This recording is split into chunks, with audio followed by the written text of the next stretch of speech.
Good afternoon, everybody. My name is Kiana, and we will be starting our webinar in about 2 minutes. I just wanted to say a quick welcome to everybody who's already here. We have greetings from a number of people. Hello, Alex. Hello, Bartek, Eduardo, Giovanni, Robert. Seems to me we have plenty of Europeans today in the crowd, so that would be cool. Another 1 minute and I will be with you.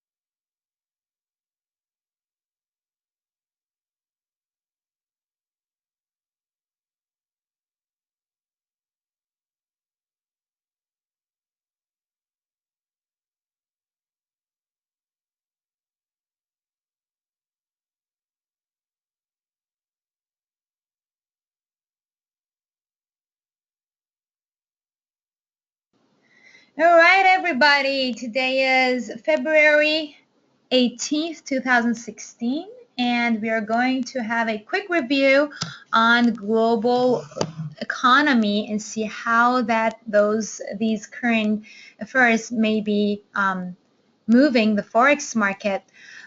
Before we start, I wanted to quickly check our audio. Please tap on the Y for yes if you can hear me properly, if you can see my screen. The screen should now show a Orbex Global Economic Overview.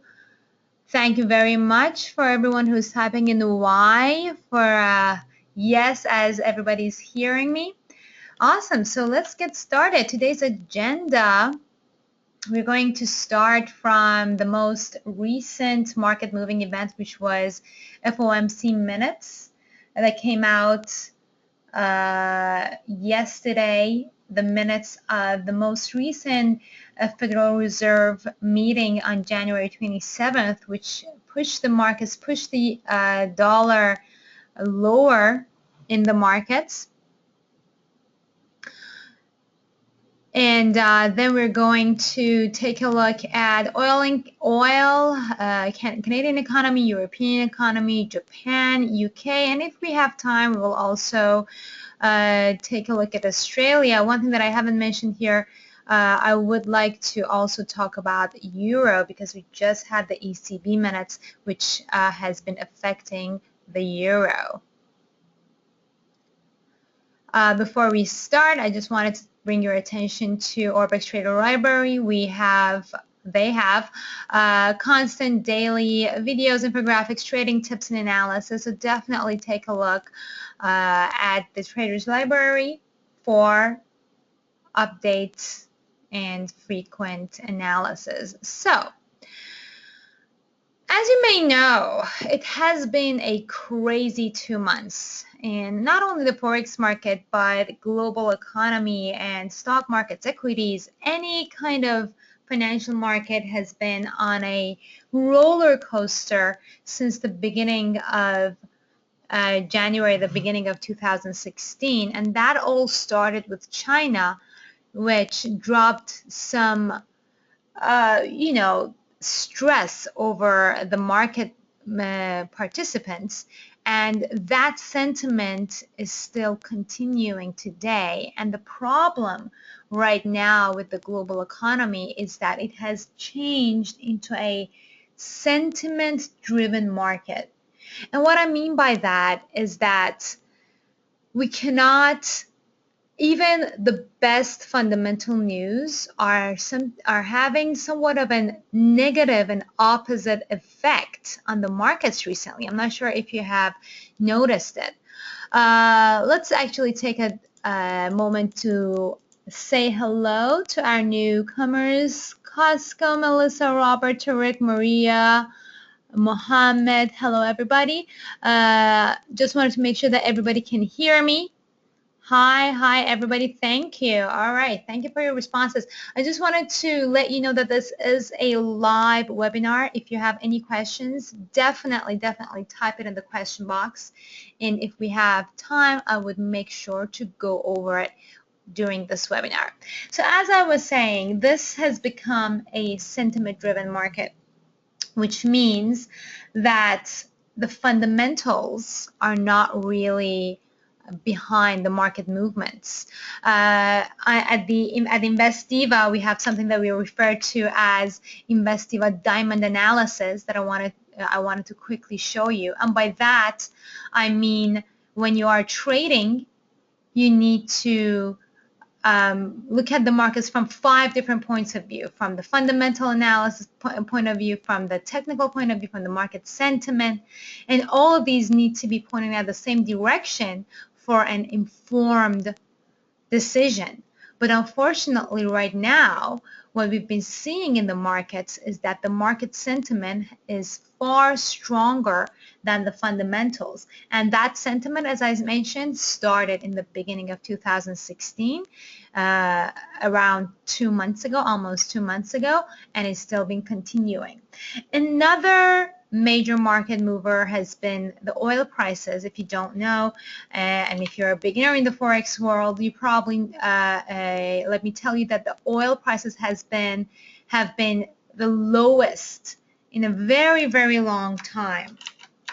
So if we take a look at oil prices today, as you can see, the oil prices have been dropping, started to drop even more massively at the end of 2015. And by the beginning of 2016, it reached a 10-year low at 26, which is pretty crazy. We've been seeing a little bit of a pullback because of some factors that I'm going to mention in a little bit. But just keep it in the back of your mind. Oil is one of the major global market movers as of today. China, as I mentioned before, and also the U.S. The U.S. had their first rate hike in over 10 years back in December. And we were looking for a gradual rate hike. People were thinking that the FOMC is going to hike the interest rates gradually. So December started it. They were looking for a February and March, but now things have dramatically changed. So we're going to cover all this today. So let's first start with the most recent development of the FOMC minutes. So one of the most important factors that we learned after the release of the minutes was that almost all FOMC members agreed that the there's some events that are good indicators of tighter financial conditions in the United States. And those events include declines in equity prices, widening credit spreads, further rise in the exchange value of the dollar, and an increase in the financial volatility. So basically what we just talked about is what is concerning the FOMC as well. And the FOMC argued among themselves, as we saw in the minutes, that what is causing these tighter financial conditions? But they all agreed on what the effects are if tighter financial conditions continue, and that was, and I'm quoting the minutes itself, the effects of these financial developments, if they were to persist, may be roughly equivalent to those from further firming in monetary policy. So I know that what I just quoted could be a little bit hard to understand, but what they basically say is simply that tightening financial conditions have roughly the same effect as hiking rates. So this is pretty dovish, right? And this is not something new because the Fed members have been pretty dovish after their first rate hike. And Janet Yellen also said that she is being very concerned about the global economy at the moment and the effects of all these events that are having in the global economy. So we may not be seeing another rate hike anytime soon. Nonetheless, we might even see a rate cut, which is pretty interesting after all that went through for the first rate hike in 10 years. So in terms of inflation, all right, so the FOMC minutes revealed that most members and their staff still expect that inflation will gradually rise to the Fed's 2% target once the energy prices and the prices of non-energy imports stabilize and as the labor market strengthened further. But the further decline in energy prices and the additional appreciation of dollar likely implies that inflation would take somewhat longer than previously anticipated by the Fed. So just to make it a little bit simpler for you to understand is that the Fed used to think that we're going to reach our 2% target pretty soon, but based on the minutes, we can now expect it to take a little bit longer time, which is again going to have a downward pressure on the US dollar. All right. So in terms of downside risks for the US economy, one thing that I'm going to talk about is, and you need to remember, is that the labor market and the jobs are really, really good right now in the US. But the Fed, the members are worried that consumer spending hasn't been picking up as much, and they're also disappointed that production levels, especially declining manufacturing output, are worrisome. So they listed a recent development in commodity and financial markets, as well as the possibility of a significant weakening of some foreign economies as risk factors, and those foreign economies, of course, in the midst of it would be China. As for a rate hike, in the minutes, we're not talking about what the Fed members said during their speeches, but based on the minutes alone, the Fed members continue to expect that gradual adjustment in the stance of monetary policy would be appropriate, but they emphasize that the timing and pace of the adjustments will depend on future economic and financial market developments and their implications for the medium-term economic outlook. So to put it simply, a rate hike is still in the cards, but the Fed's decision will ultimately be data dependent. All right, so let's now actually go ahead and take a look at the data out of the U.S. economy that the Fed has been putting so much emphasis on. All right, so here I have like a one-word definition or a description of the data, but let's dive into it a little bit more. As for growth, and the index for growth would be GDP. The advanced estimate for quarter four of 2015 of U.S. GDP was a disappointment for most of the market participants because it expanded by 0.7%, which is a lot lower than previous quarters' 2%. So we're not saying that America is not growing, all right? So this is what you have to understand. The market speculation comes with, it's basically like nothing is ever enough, right? So even though America is growing, American GDP, the US GDP is growing, but it's not growing as fast as people wanted it. So it basically titled as a bad growth, and that is when the US dollar depreciation began back in January. This was one of the elements. The annual reading was also just as disappointing because it only printed a 1.8% growth versus last time, which it had a 2.1%. growth. So that means that annual US GDP growth has been slowing down for the third consecutive quarter now. And this also means that the US Fed hiked the rates when the US economy was slowing down, so that probably wasn't the best thing to do at the time. All right, any questions up until here? We're going to continue with the jobs report, with the unemployment. This is the strongest point of the US economy at the moment, and a lot of people basically attribute that to Obama and how they did that.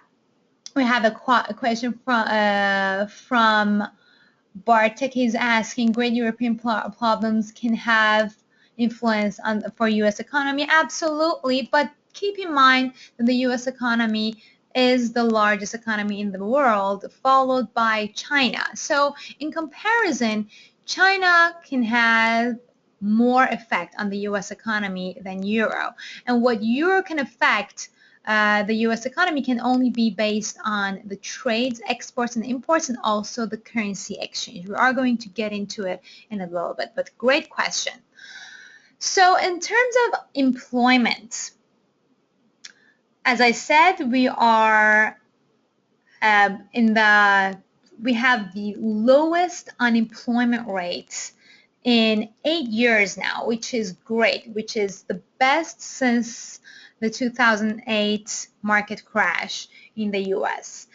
But one thing that has been going on is that even though the unemployment is great, our recent readings have been downgraded, and the recent months unemployment have been kind of showing a little bit of a slower pace of jobs creation.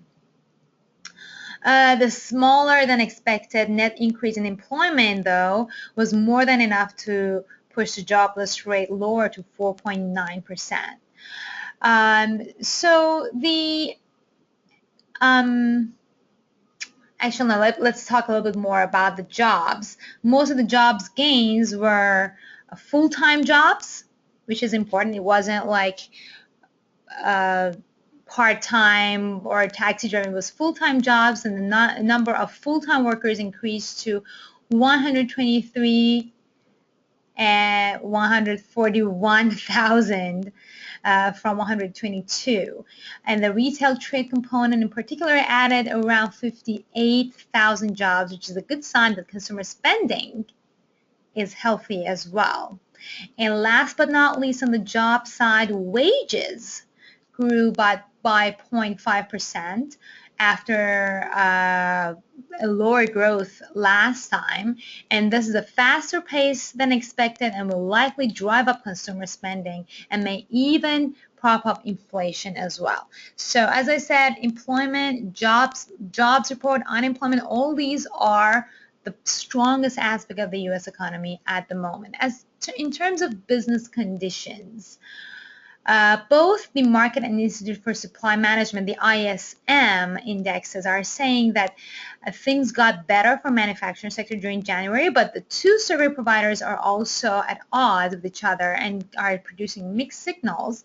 Market is saying that manufacturing sector is expanding at a faster pace, while ISM is saying that the modest contraction slowed down a little bit. So we're a little bit mixed on the business conditions, and it's not really pushing the US dollar in any direction.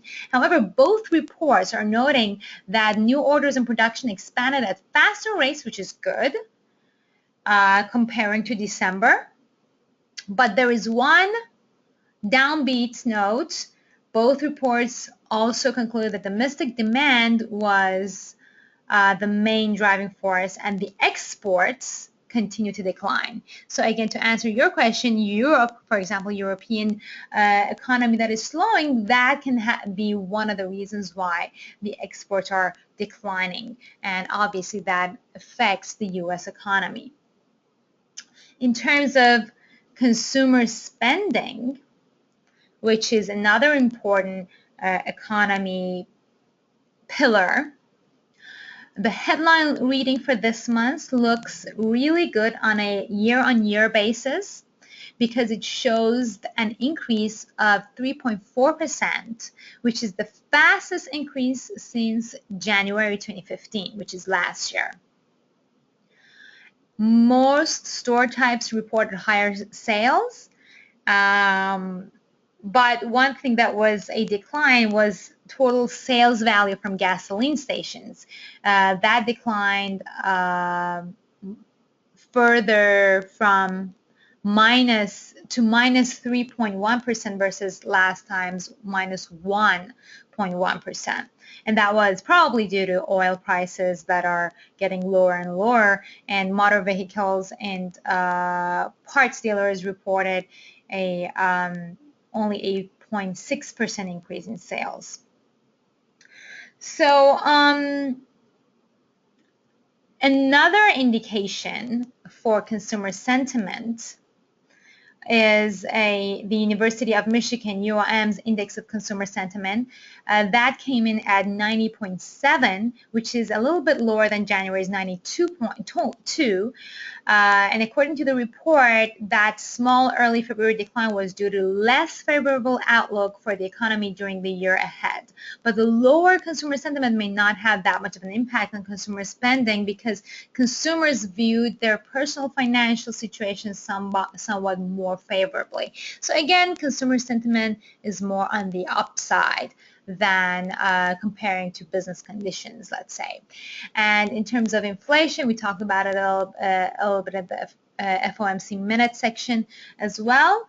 The CPI, which is the index that gauges the inflation for December, was kicked into a red, which is like negative territory, at minus 0.1% versus last time's 0%. And this was the first time in 3 months that the inflation was actually going lower. And the large declines so the reasons why for this could be lower food prices, lower fuel prices, and lower obviously oil and motor fuel prices. But at the same time, on an annual basis, because oil prices were actually less of a drag, the inflation is still growing, right? So to sum it up, for the inflation, it's growing, but at a smaller pace. So let's conclude the U.S. economy. Overall, the U.S. economy is very solid on the domestic front because the labor market is really strong and consumer spending continues to be robust, which is going to be good news for our first quarter of 2016 for the GDP. That is because the main driver of the GDP growth is normally the consumer spending. But on the downside, things are a little bit gray in terms of overseas trade because the PMI readings are indicating that exports declined further in January, and while inflation for the December period was pretty good on the surface, because of the lower oil prices, the underlying or core reading seems to be healthy enough. However, the PMI readings are hinting that prices declined in January, so that basically explains why the Fed officials are a little bit more dovish. And Forex traders, that could be the reason why they are pessimistic on the US dollar. So the US dollar is obviously traded on the Forex charts against most of the major currencies that we're going to take a look at today: Euro dollar, dollar Swissy pound, dollar, dollar yen, dollar CAD, Aussie dollar, Kiwi dollar. And it has been a little bit of a mix, especially at the beginning of January. The US dollar didn't have much of an impact on any of these currencies, and the main driver for these currency pairs were the counterpart currency, for example, euro in euro dollar and Swissy in dollar Swissy. But since last week, we've been seeing more movement on the US dollar.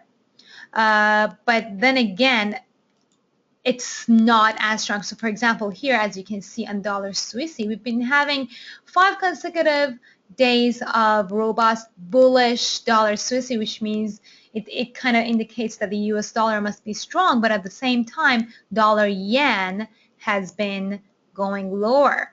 So, and then at the same time, dollar CAD has been a little bit of, this is monthly, let's look at the daily. Dollar CAD has been more of a ranging situation.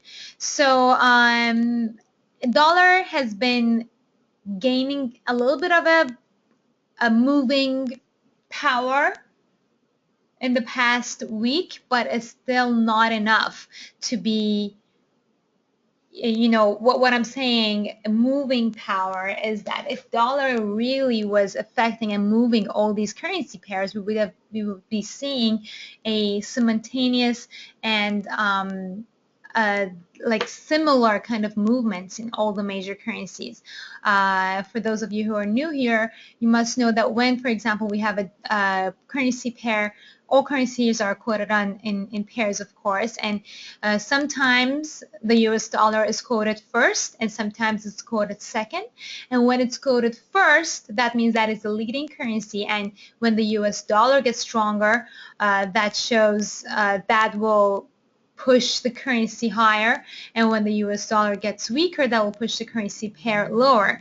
On the other hand, when the US dollar is quoted second, for example, in pound dollar, it's the opposite. When the US dollar gets stronger, pound dollar will go lower, and when the US dollar is weaker, pound dollar will go higher. All right, so let's go again through all these currency pairs and see if the US dollar is actually having the power if you go through all of them. So euro dollar is going lower. If it was only based on the US dollar, that would mean the US dollar is doing pretty well and it's very strong. That's why the euro dollar pair is going lower. Dollar Swissy is going higher. The US dollar is quoted first. So this also indicates that the US dollar is actually gaining, and if it's only based on the US dollar, which obviously it's not, we're just imagining, or we're only emphasizing on the US dollar just to see an average of the US dollar strength. So with the dollar Swissy also, it seems like US dollar is pushing and is doing great. Pound dollar though, pound dollar today is actually the opposite as what has been going on with euro. Pound dollar, again, the US dollar is quoted second. So if the US dollar gets weaker, pound dollar goes higher. So today, pound dollar went higher, which shows that the US dollar did not have enough strength to push the pound dollar pair lower. So this could be driven by the UK economic data which came out today.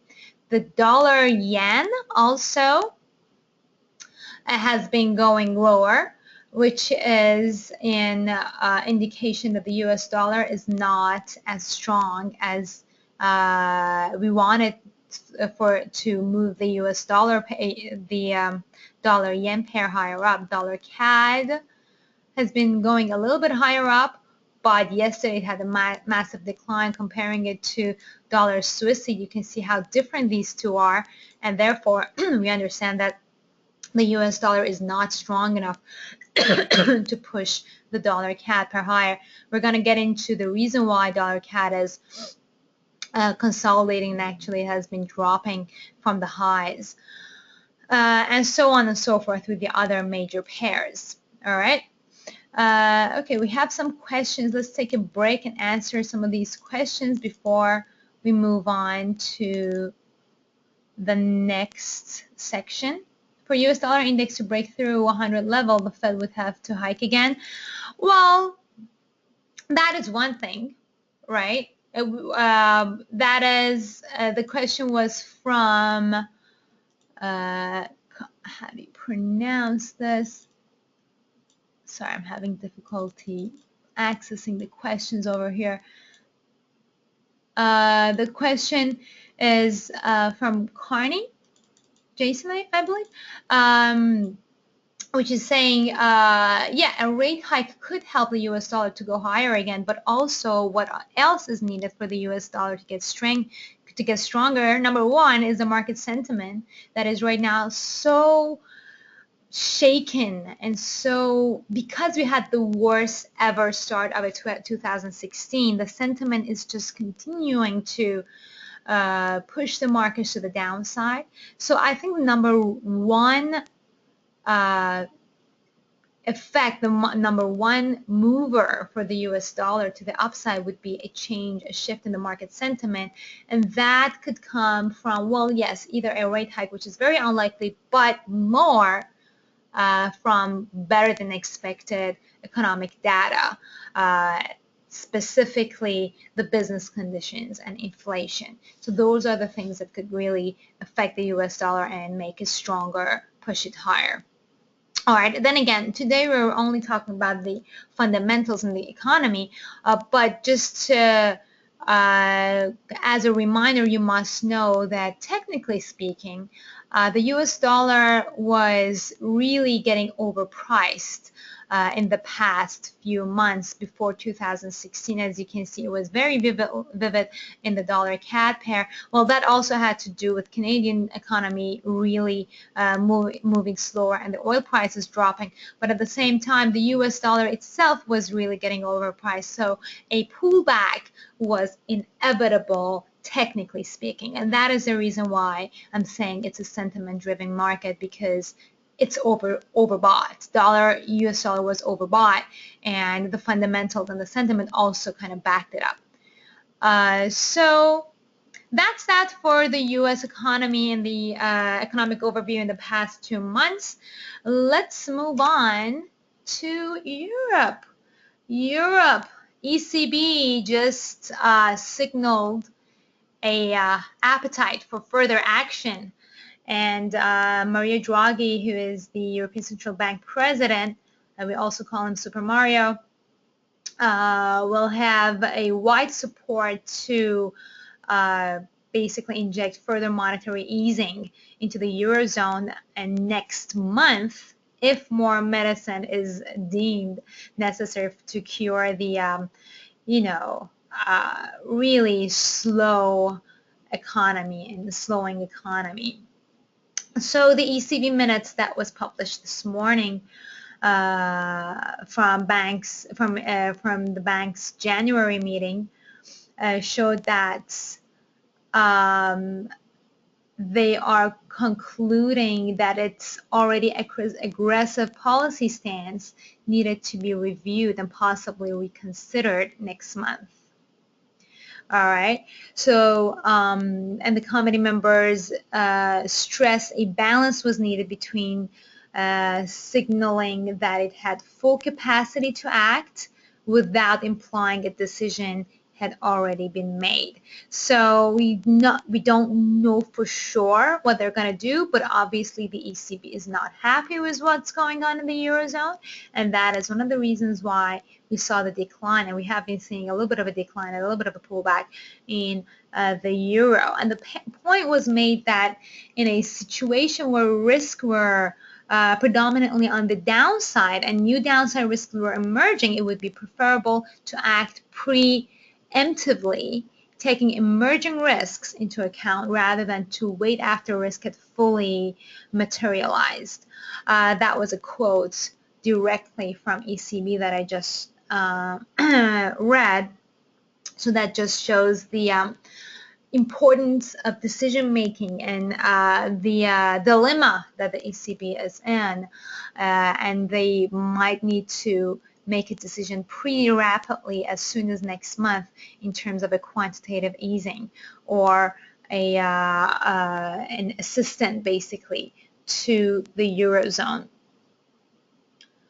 But at the same time, even though they're kind of hurried to do something, they considered it premature to do an action, take an action this month, or they agree that it wouldn't have been a good time to do it in January because financial market volatility and the wide sense of uncertainty would remain at current or lower levels for an extended period of time.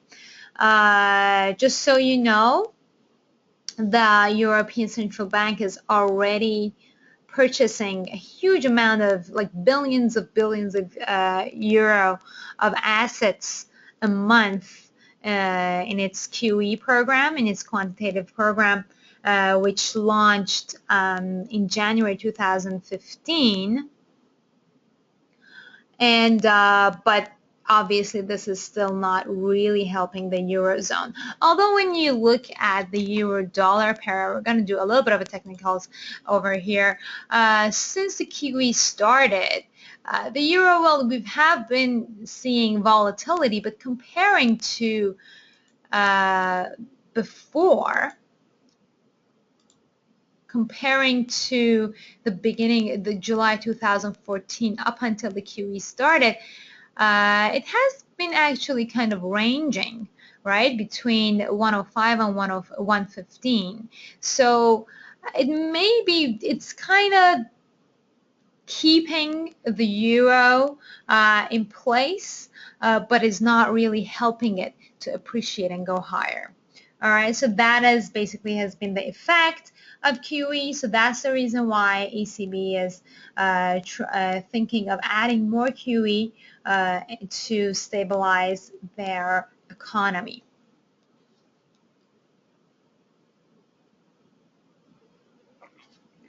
All right, so some of the main factors that can be attributed to European slowing economy, their inflation is nowhere near their target, their growth is cooling down, and there are countless efforts that have been made that have been failing by the efforts that Mario Draghi has been doing, and that have been failing. Their negative interest rate policy, their QE program have been failing. So the times are not looking that sharp for European economy. Prices and GDP have been shored up, and for those reasons we are not having a really good outlook on the European economy. And that's why if the current QE doesn't answer, and if we do see another QE from the ECB, we could see the euro-dollar pair alone break below this 105 level and reach parity sometime in 2016. All right, so that was a little bit about Europe. We're not going to get more into it because it's just same old when it comes to Europe, but the ECB just released their minutes, so I thought I'll just touch upon it a little bit. Next, something that I really have been looking at in the past few months is Canada. Canada, oil, and all the things that have been moving the loonie. Loonie, if you don't know, is the Forex name for the Canadian dollar. All right, so what has been going on in Canada? Let's start with oil. Oil is a global phenomenon, and it has direct correlation with Canadian dollar. The correlation is basically very positive. It's a positive correlation. So if the oil prices go down, Canadian dollar goes down, and if the oil prices go up, the Canadian dollar go up at the same time. And this correlation is because Canada's dollar comes from the sales of energy-based goods to the rest of the world, especially to the USA. And that's why oil actually has a negative correlation to the US dollar. So that's very interesting, especially when it comes to the dollar-CAD pair. All right, so as I briefly looked at it before, as you can see, the WTI prices have been slowing down, And the main reason for that has been growing supply and shrinking demand. The most recent suppliers that were to be added to the oil production, global oil production, was Iran after the nuclear deal was signed with the US along with other European countries. So now Iran will be able to, Iran is one of the largest oil production countries that have been halted in exporting their oil because of the sanctions, that global sanctions in the past 8 years. And they just are going to start adding oil production to the globe. And on top of that, we have Venezuela, we have China, we have Saudi Arabia, Russia, all these places who are producing oil. So one good thing that happened, and OPEC has been trying to kind of come up with a solution. And finally, I mean, they have to basically get all these oil producing countries, Saudi Arabia, Qatar, Russia, Venezuela, and Iran, to freeze their oil production so that oil prices can pump up a little bit. Finally, all these countries agreed to support any efforts that will help stabilizing the global economy, global markets. The final one, we had it on Tuesday. Saudi Arabia, Qatar, Russia, and Venezuela agreed to freeze their oil production.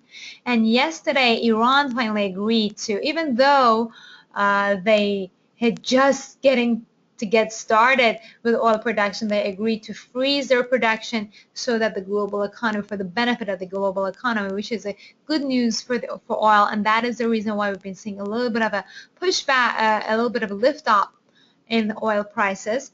In terms of demand, also, unlike last year that the demand looked very gloomy, we just got an annual outlook for energy report from Exxon, and which was very similar to BP and Shell. These are all gas companies, oil companies in the US, and they see global energy demand, all fuel types, not only oil, to be rising by 25% in the next 18 years. Okay, we're not talking about next month or next 2 months. So this is a very long-term forecast that they see by 2040.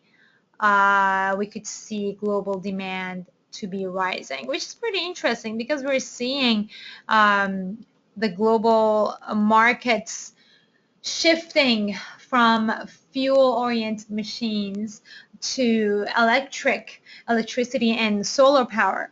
But nonetheless, Exxon had this prediction, so I wanted to just give you this report. So based on this report, we have the recipe for a pullback. A correction in oil prices, which means we're going to see higher demand and lower supply, and therefore we can see the oil prices to correct themselves and go back up to the levels of beginning of 2015. So in that case, now we want to take a look at what we care about, which is Canadian dollar, which is Forex. If oil prices start to move back up again, get stronger, that would mean that Canadian dollar will also start to get stronger. And guess what? Canadian dollar is quoted second in the dollar CAD pair, and that means the stronger Canadian dollar gets, which direction does the dollar CAD pair move? It's a question for you guys. The stronger CAD gets, the dollar CAD pair would move lower. All right. So that was only about oil, right? But what about the rest of Canadian economy? How is other things doing? How is the Canadian economy besides oil doing? Let's take a look at growth. Economic activity in Canada picked up by 0.6% in the third quarter of 2015, after it actually fell into a mild recession in the second quarter in 2015. And the monthly numbers also show improvements, with monthly GDP clocking in a 0.3% growth in November after October, which it fell by 0.5%. But so the growth has been picking up a little bit. So that's again good news for Canadian dollar, which again means dollar CAD could fall further. But will the GDP continue its uptrend in Q4 of 2015? Unfortunately, the Bank of Canada actually doesn't think so. And its members have been predicting that the GDP has fallen in the fourth quarter. We have yet to see the outcome, but that is just a prediction. So if the prediction comes better than expected, then that is again good news for the Canadian dollar. In terms of employment, Canadian workers are started to feel really, down because of the oil prices. It is especially in oil producing cities and provinces like Alberta and Calgary, which one of my dear friends live in and work in the oil industry. They are seeing dramatic declines in employment opportunities, and the unemployment rate has been climbing. In January, the participation rate remained at 65.9%, and the part-time and full-time employment aren't showing any trends, and their numbers are basically very mixed at the moment. In terms of inflation for Canada, the annual rate was boosted by the higher value of import in December. But the other inflation components are not as good. The core inflation rate came out below 2% for the first time in 17 months. And the monthly consumer price also pointed to the downtrends. And so the inflation is not really doing a good job at the moment.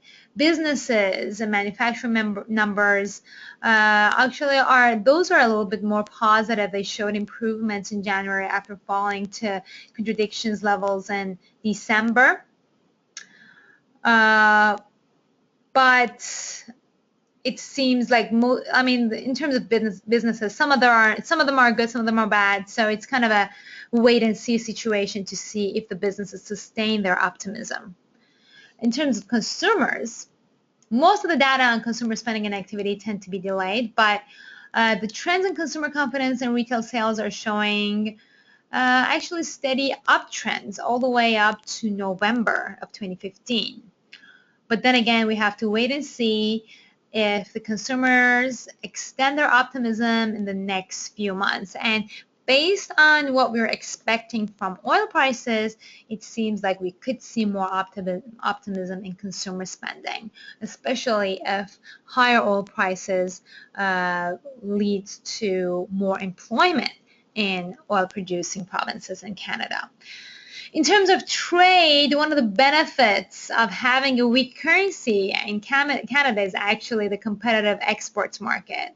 And that is the reason why probably the Canada's trade deficit was actually narrowed down in December, because the gains in exports outpace improvements in imports.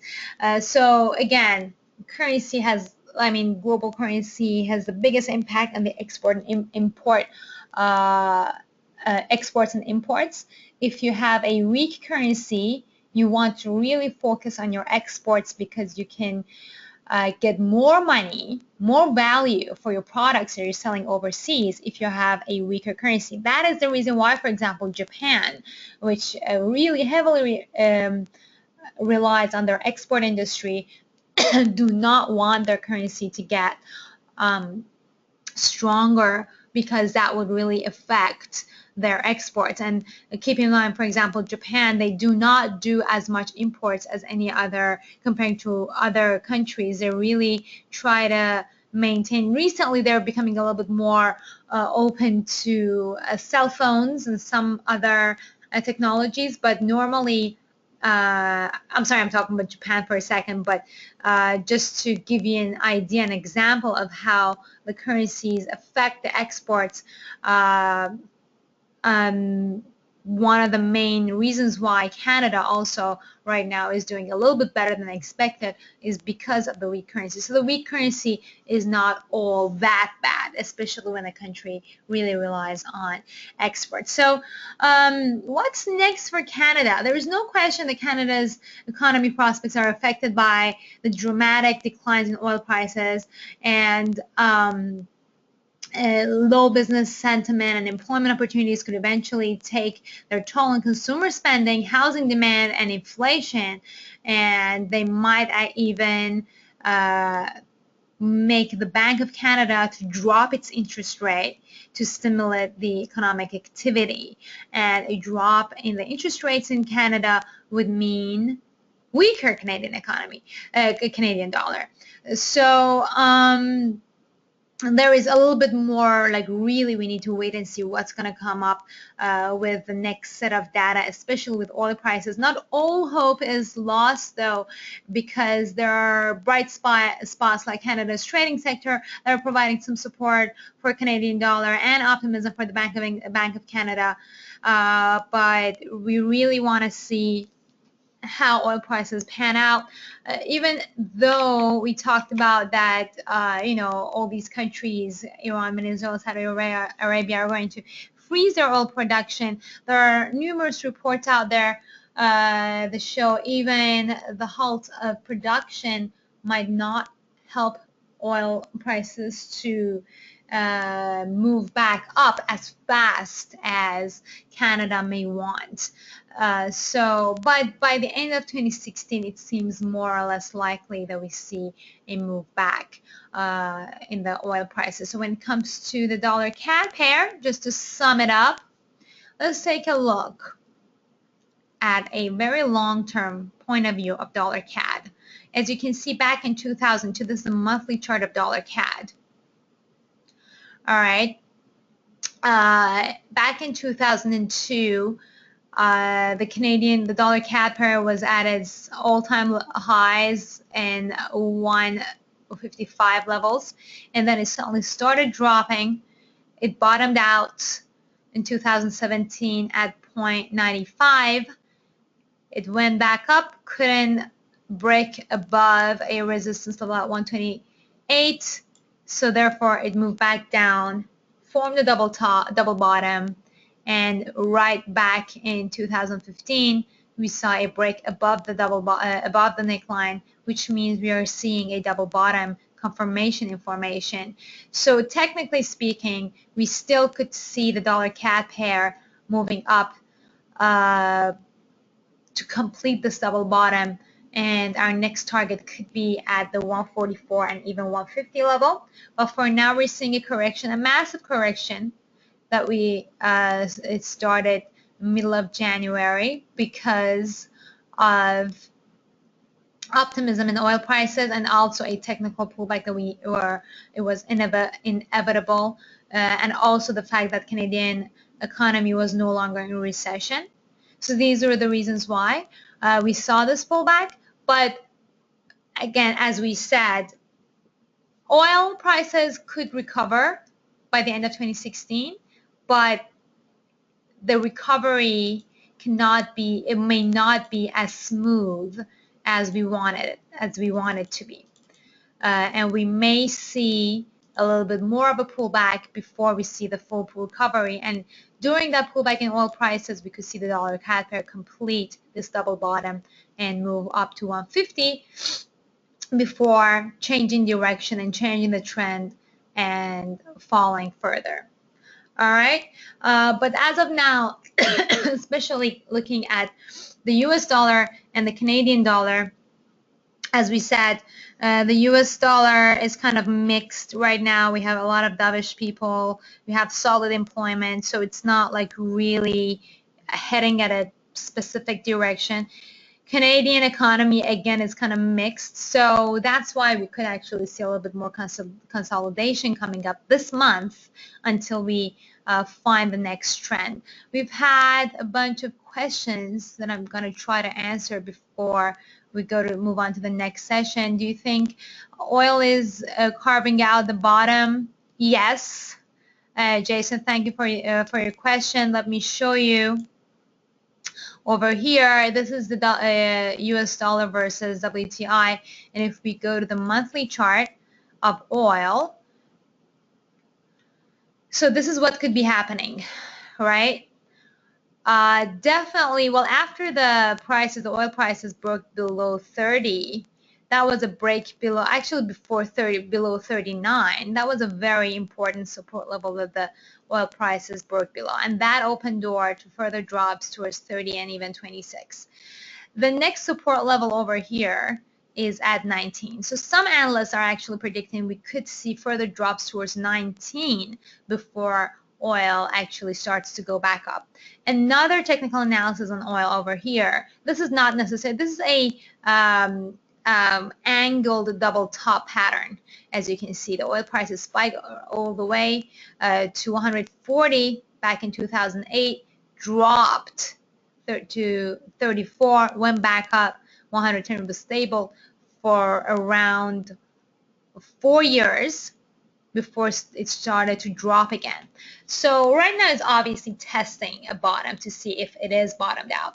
And I definitely think, I mean, sooner or later we're going to see the reversal in oil prices. The question is how low it can go before it starts. So it's only a matter of time and the matter of efforts, global efforts, that we see the trend reversal of oil prices. And as I said before, there is a possibility we see 19, even the 19 level before it moves back up.